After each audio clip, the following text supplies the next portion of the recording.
Ассалаумағалейкум бәріне. Бүгін 11-ші сабағымыз холл функциясын өтеміз. Әдеттегідей бірінші жұмыс істеу алаңын таңдаймыз. Алаңға мынандай 4-3 фигурка жасайық. Оны өсірейік.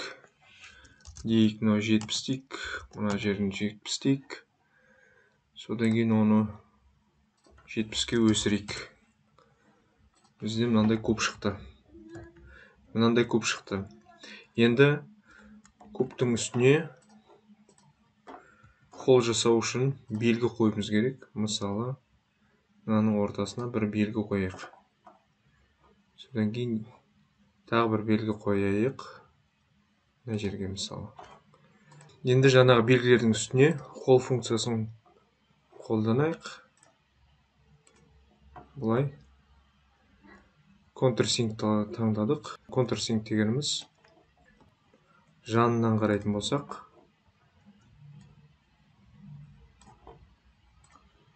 бұл тесігіміз мынандай болды. Бұл не үшін керек? Шуруптардың басын тығу үшін керек. Мынандай тесік жасадық. Тесіктің ішінде осындай шуруптарымыз үшін, болттарымыз үшін бір жол жасаймыз. Холл функциясы деген осы. Холл функциясында мынандай контрсинк, контрбор деген нелер бар, таңдаулар бар. Мысалы, контрсинк деген мынау шурупымыздың қалпағы мынандай қисығынан келетін қалпақ. Контрбор дегеніміз, контрборымыз мынандай болады, 4-3-ті. Ол көбіне болттарға келеді. Қалпақтары осы жерге сыйып кету үшін, сыртынан көрініп тұрмау үшін керек. Енді бұның біз мысалы контрбор, контрсинк емес, simple ретінде де алуға болады. Simple деген жай ғана тесік жасайды. Мысалы, көрдіңіз бе?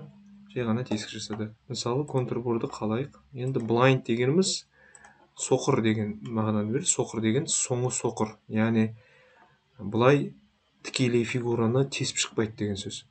Мысалы, through деген алсақ, тесіп шығады деген сөз. Мысалы, through деген қарасақ, полностью тесік. Міне, фигураны тесіп шығады. Ал енді blind in last таңдауын көрсету үшін жаңа жұмыс істеу алаңын жасайық. Оны 10 мм арақашықтықта жасайық. Соның үстіне жаңа шеңбер фигуркамыз сызайық. Осындай қылайық оны. Оны өсірейік. Мысалы 50 мм-ге. Оның бағытын өзгертейік. Жаңа қылып. Сонда бізде жаңа фигурка пайда болды. Енді бұл жерде blind in last дегенді таңдасақ, содан кейін бұлай таңдадық. Солай. Blind in last көрдіңіз бе? Мынау біріншіден өтіп, екінші фигуркаға кіріп тұр. Оны көрсететін болсақ, дәлірек мынандай болады. Яғни blind in last деген не? Blind in last деген мысалы екі фигураны бір-біріне жабыстыру үшін. Мысалы, болады ол болттарды, шуруптарды, екі нәрсені бір-біріне жабыстыру үшін қолданады. Басында шуруптың кіретін диаметрді көрсетеді.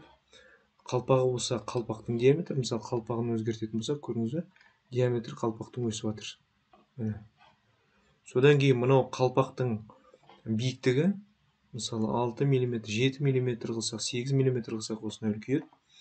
Мынау болса, мынау екінші фигураға барады.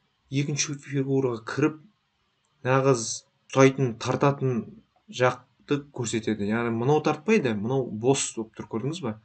Мына жағы кішкентай болып тұр.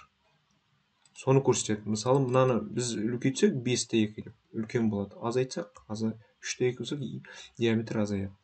37 дегеніміз бұл ұзындығы. По умолчанию мынау бірінші фигураны полностью өтеді. Өйткені сен по умолчанию blind in last деген екі фигураны немесе үш фигураны бір-біріне қосу деген сөз. Сондықтан бір фигура болса бір, екі фигура болса екі фигурадан өтеді, содан кейін үшіншіге барады. Немесе біріншіден өтеді, екіншіде барып тоқтайды. Екіншіде барып қыстырады. Яғни мына фигураға екеуін қысады. Мынау енді басындағы өзгерістер мынау қаншалықты үшкір болады басы, немесе flat деген түзу, иә. Custom деген өзің білесің, өзің өзгертесің градустарын. Бәленбай болсын, немесе үшкір болсын десеңіз, үшкірлетіп тастайсыз. Енді қараңыз, blindedness'ты өттік, through дегенді өттік, blind дегенді өттік. Енді мына жерде стандарт деген бар. Мысалы, механикада стандартты болттары бар, шуруптары бар. Сол үшін бұл маңызды. ANSI, ISO, DIN, мынау үшеуі де стандарт. Мысалы, мынау саудада сатылып жатқан болттар шуруптарға сәйкес келетін қылып қолданылады. Бұл көбіне инженерлер қолданады, ANSI таңдайды, определенный стандартпен мынау тесіктерді жасап береді. Осымен холл туралы сабағымызды өттік. Қош сау болыңыздар.